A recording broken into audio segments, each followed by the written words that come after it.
Laidą pristato uždaroji akcinė bendrovė Lankmeta, viena iš lakštinio metalo lankstymo lyderių Pabaltijo šalyse.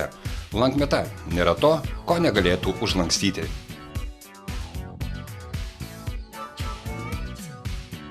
Laidos draugas.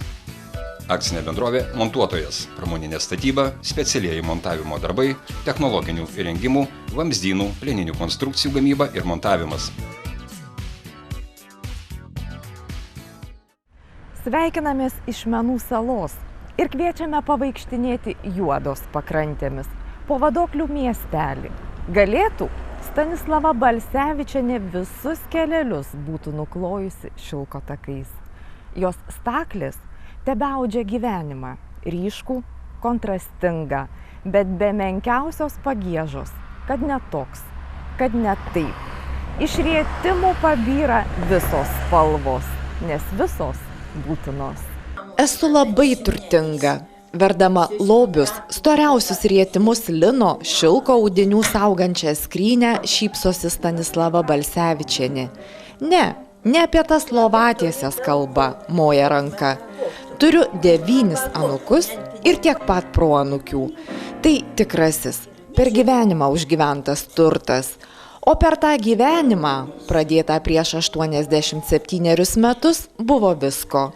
Nuo skurdžios vaikystės, kai vietoje lėlės į skepetą sukdavo kočėlą, iki pirmo atsisėdimo į stakles.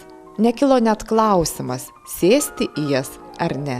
Seniau visos moteris ausdavo. Nežinau, aš neatsimenu kaime, kad katro neaustų. Visos ausdavo. Reikdavo vaikutis brangus, kaip mes sakom, mazgotis, į kuštuvės pienų košt, į maišelis, surmaišys vadindavom, sūris sudėti. Viskas buvo. Vyrai nešiodavo ilgus kelnius iki riešų, tik kokią pakulnėlę jos, bet vien austos, viskas austų, baltiniai taip pat austi, drobis ausdavo. Visos, kaip neausi, ko, aš neprisimenu. Ką aš vaikus gal nežinojau, bet aš neprisimenu, kad katram nebūtų pavasarį staklių katram kiemi. Visos ausdavo, nes kitaip nebuvo. Pinigų nebuvo, gal pirkti buvo, perkelę, nusipirkdavo bleskelus, moteris, bet taip nebuvo, užtat jausdavo vaikelį ir mergaitės, pirmą pradedi veripti, išmokti, o paskui jau tolyn ir pradedi austi.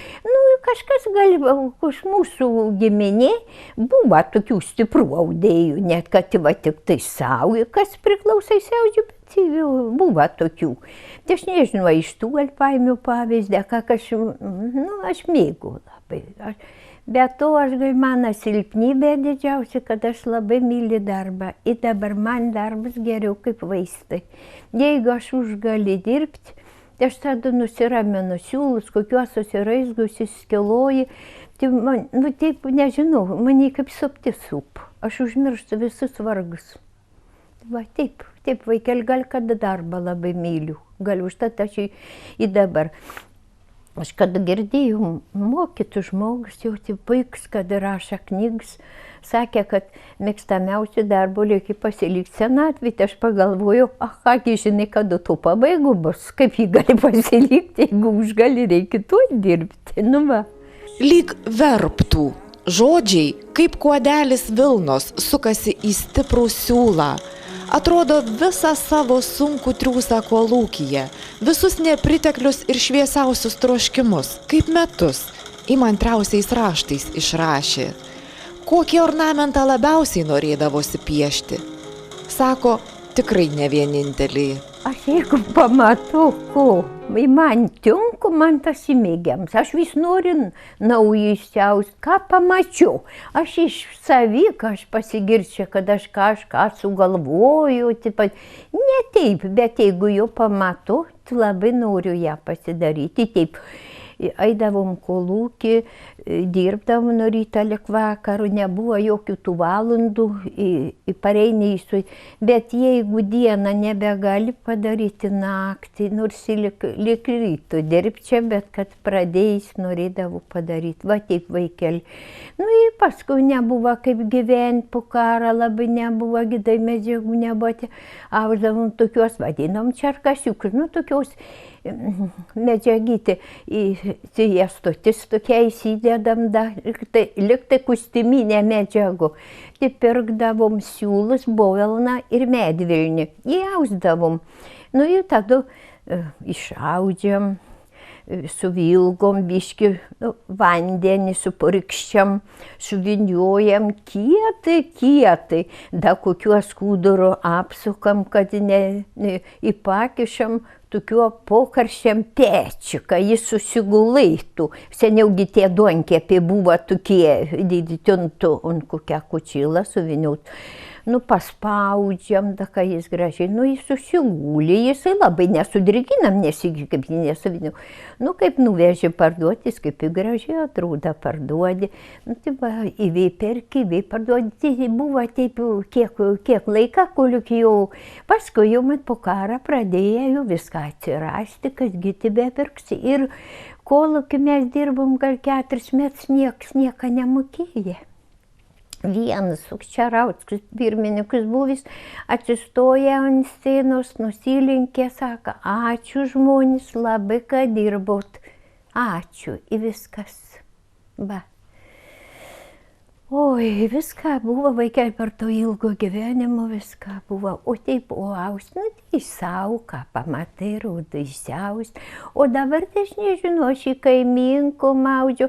Dabar tai man lygiai, kad sušelpi mani, kas ko turiu, kokių siūlų likščių, tai man duodu, tai aš visai kaip įsudėliauju iš daug, visai kaip, pradėjau kažkaip nepabaigi vis.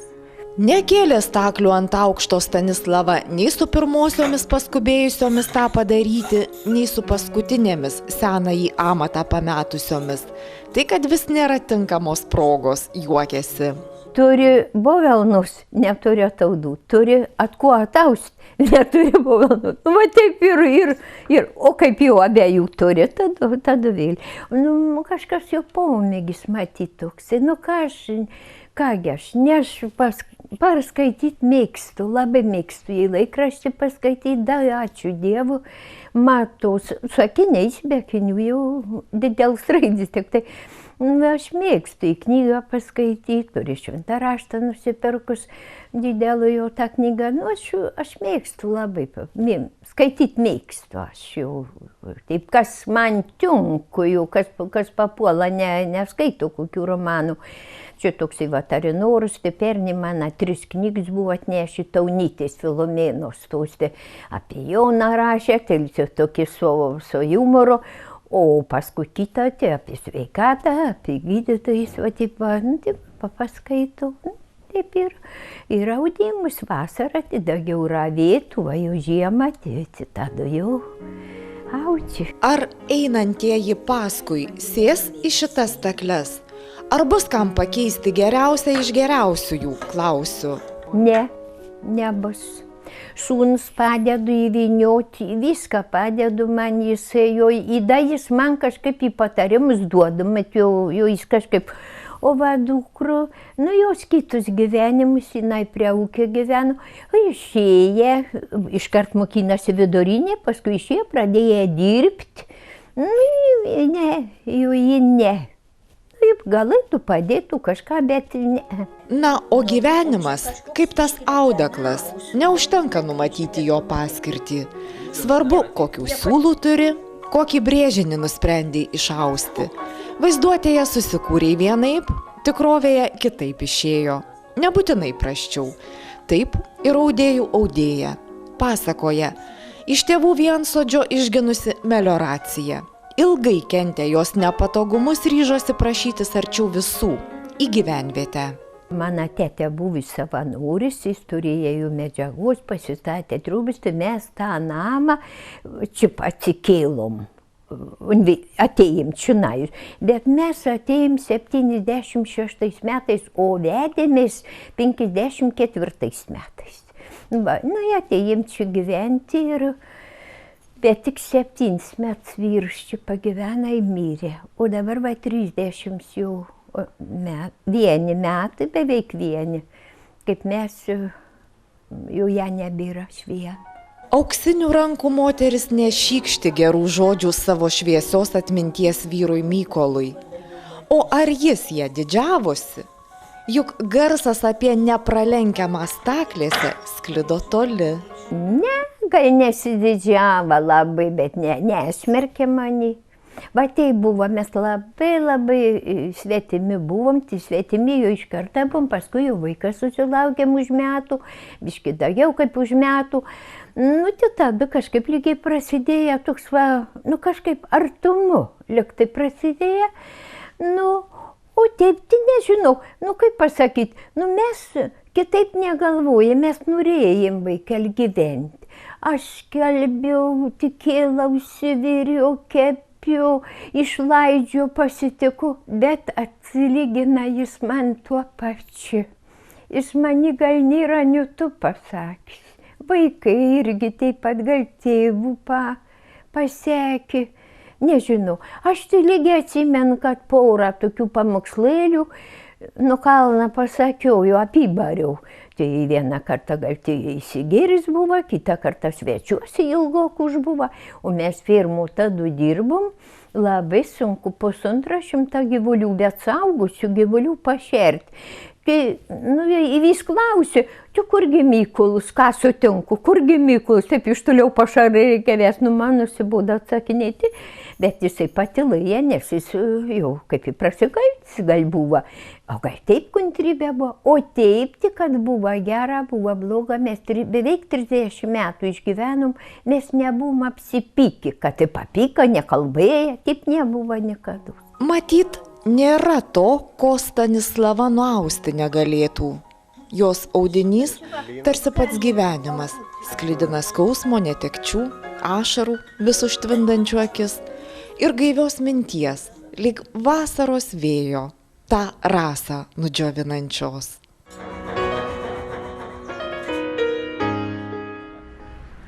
Vadoklietė Stanislava Turulienė žino, kaip gyvenimo prozą paversti poeziją. Jai viskas, kur bežvelgtų eilės, ir atklydęs katinukas, ir rudens gruodas. O kai pasidaro liūdna ar pikta, posmuose užrakina žmonių ydas ir kitus negerumus, trukdančius skleistis džiaugsmo žiedui. Biblioteka. Toks dažniausiai būdavo Stanislavos Turulienės kelionės tikslas nuo pat vaikystės. Mėgusiai skaityti mergaitei rūpėjo vis nauja knyga, kiek tų naujienų galėdavo pokario metais pastverti, bet jau kiek buvo, tiek. Labai mylėjau Salomėją Nėrį. Man labai buvo gera skaityti, suprantami, tokie lengvi. Ir aš galvoju, nu nejaugi aš negaliu būti poetė, kaip Salomėja Nėris. Ir vis bandydavau. Bandydavau, turiu laiko, ką nors pamatau gražaus ar ką, ir rašau.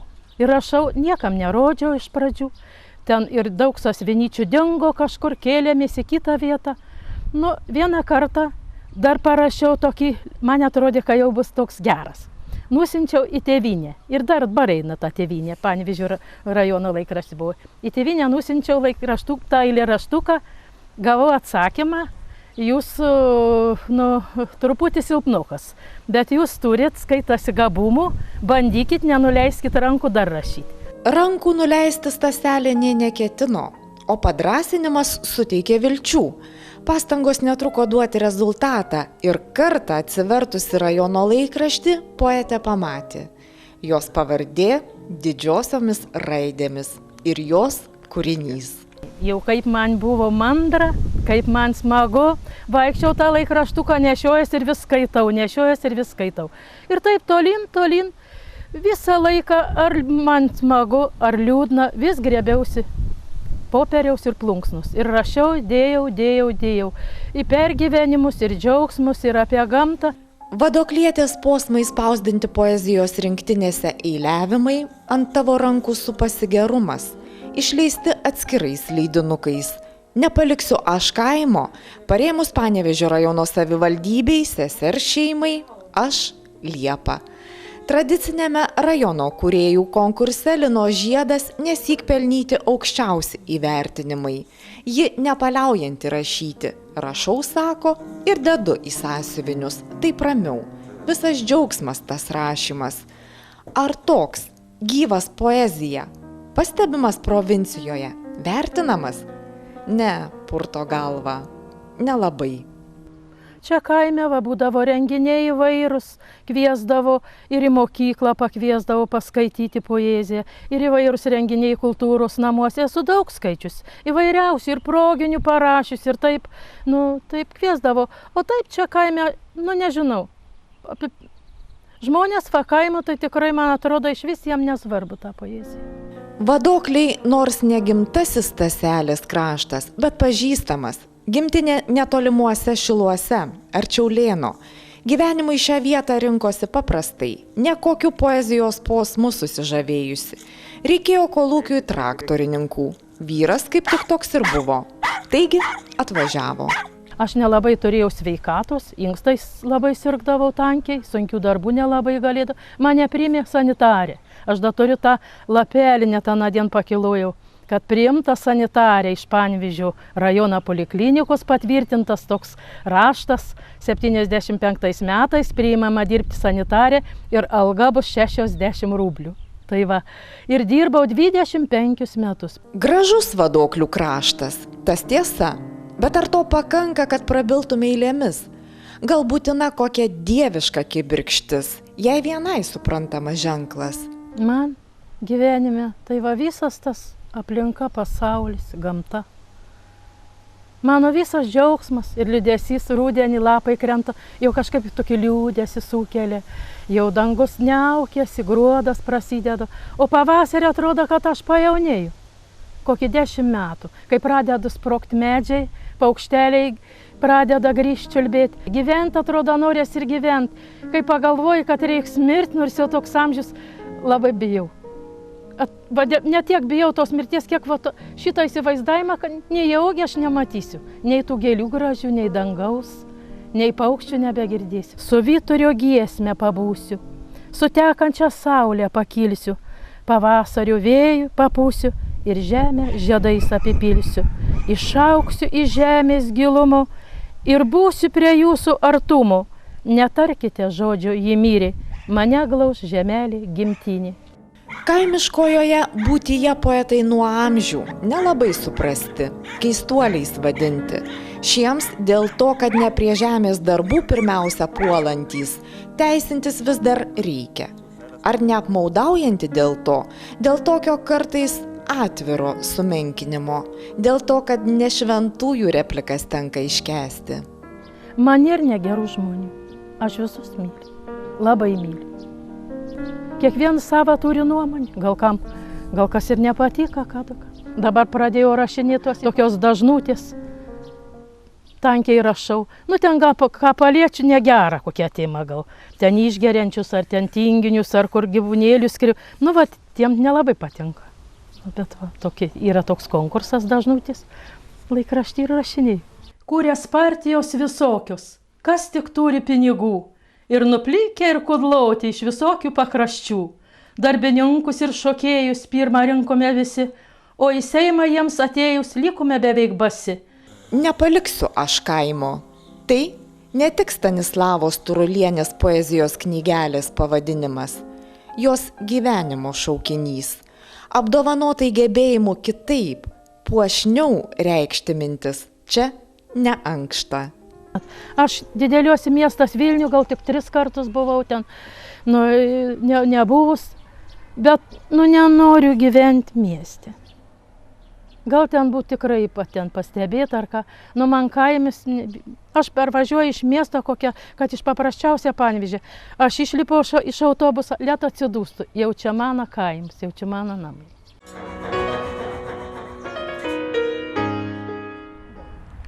Ne kiekvienam kraštui pasiseka turėti savo profesorių. Ne istorinę, realią asmenybę, tokią, kuriai kas ryt galėtum ištarti labas. O štai vadokliai graži išimtis. Gediminas Karalius gimtiniai ne tik paminklą pastatė, bet ir pažadėjo ilgai gyventi, nes reikia jam vadoklių, kaip ir vadokliams jo. Dar prieš atgimimą Lietuvos skulptorius Gediminas Karalius nusprendė grįž į tėvų namus Vadokliuose. Kodėl? O kodėl gandrai grįžta? Klausimu į klausimą. Labai paprasta – grįžti į savo vietą. Nors dėl to galima būtų diskutuoti. Grįžo į kaimą juk ne bulvių auginti, ne ūkininkauti. Na, kodėl? Vėl prieštarauja. Pradėjau tai nuo ūkiškų darbų, nuo akmeninės tvoros mūrijimo. Supratau, kad yra proga. Kaip sakant, proga yra, ta Dievo dovana, kuri mėtosi laukuose, reiškia naudingai sunaudoti. Ir šitaip po truputį. Tiesa, 97 metais aš jau čia parašiau pareiškimą, kad aš čia noriu paminklą statyti. 97, o atidarėm tą paminklą 2006, maždaug 10 metų užėmė laiko. Tai yra toks, skulptūroje reiškia, jeigu daryti, tai vis tik tai reikia laiko, nes nėra taip, kad kaip virtualiuose menuose arba, reiškia, kituose greitai mygtuką nuspaudžiau ir, reiškia, rezultatas yra. Čia reikia kažkaip tai tokio tikėjimo, veiksmo, pasiryžimo, įsivaizdavimo. Vaizduotė daugiau lemia tikėjime. Reiškia, kai vizualizuoji, reiškia įsivaizduoji tą vaizdą, tada kažkaip tais atperka, reiškia, o šiaip tai, taip, suteikia jėgų. Dekoratyvinių skulptūrų kūrėjas, iki 2000-ųjų vadovavęs Vilniaus dailės akademijos skulptūros katedrai, dabar, išėjęs į pensiją, galėtų ramiai sau ilsėtis. Duona nusišypso užsidirbęs, bet ne.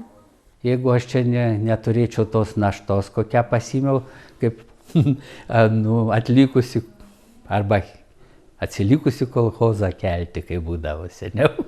Tai reiškia, ta našta būtų man, reiškia, būtų jau lengva palyginus, bet dabar gan yra, kaip sakant, reikia įsitempti. Na ir iš kitos pusės aš tai darau, ką aš noriu, reiškia, yra geriau. Aš, pavyzdžiui, dabar ir šitą darbą, kur žadu, jau darau tam Trakams, tą Vytautą, tai aš veltui darau jį, reiškia, ne jokių konkursų, jokių įsipareigojimų, tai ką aš noriu, tą darau, reiškia. Tai yra ta laisvė, kūrybinė laisvė, nes kitaip, žinot, prekė tada jau yra visai kas kita. Skulptoriaus darbo priemonės – raudonmedis, ąžuolas, bronza, varis. Vienas pirmųjų Lietuvoje ėmęs taikyti polichromiją ir skirtingų medžiagų derinius. Iš visų įmanomų dailės rūšių skulptūrą rinkęsis ir sąmoningai, ir intuityviai. Beje, nemanas, jog tai kažkoks ypatingas, tik išrinktiesiems priskirtinas pasirinkimas. Nežinau, mano mama siuvėja. Prosenelis, reiškia, senelis, kalvis buvo geras.